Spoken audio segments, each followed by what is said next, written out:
The ancient Egyptian people believed the powerful sun and the mysterious Nile River were gifts from their gods. They believed their pharaoh was both a person and a god, descended from the same gods that provided their land with great wealth. The Egyptians wanted their pharaoh to make a successful journey to the afterlife, so he could continue to provide Egypt with the sun and the river. For that to happen, the pharaoh's body had to remain intact and on Egyptian land. The Egyptians buried their pharaoh with food and the ruler's most treasured objects. They believed the spiritual essence of the objects would comfort the pharaoh as he traveled through the underworld on his journey to the afterlife. The early pharaohs were buried in the Egyptian sand, but their bodies were easy prey for jackals. Jackals are wolf-like creatures that prowl the desert for decayed flesh. The Egyptian people protected the bodies of the pharaohs by surrounding the pharaohs' graves with mud pits. Archaeologists found bodies buried about 3,400 years before the Common Era that were largely intact. The dry sand preserved the bodies even better than the elaborate techniques the Egyptians used later in their history. The tombs of the early pharaohs were covered with a mud brick slab called a mastaba. The mastaba was a landmark that identified the burial place and allowed the Egyptian people a place to pay their respects to the body of their ruler. The mastaba also protected the pharaoh's body from jackals.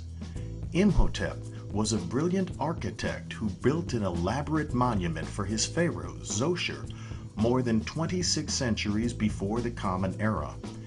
Imhotep placed 6 mastabas over Zoshir's grave.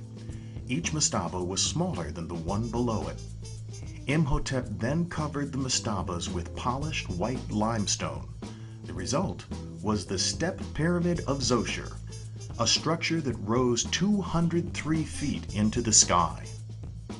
Egyptian pharaohs built pyramids from the time of Zoshir to about 1700 years before the Common Era. Most pyramids were built as tombs for the pharaohs or their closest advisors. Archaeologists have found 138 pyramids, though others may have been destroyed or remain hidden beneath the desert sand.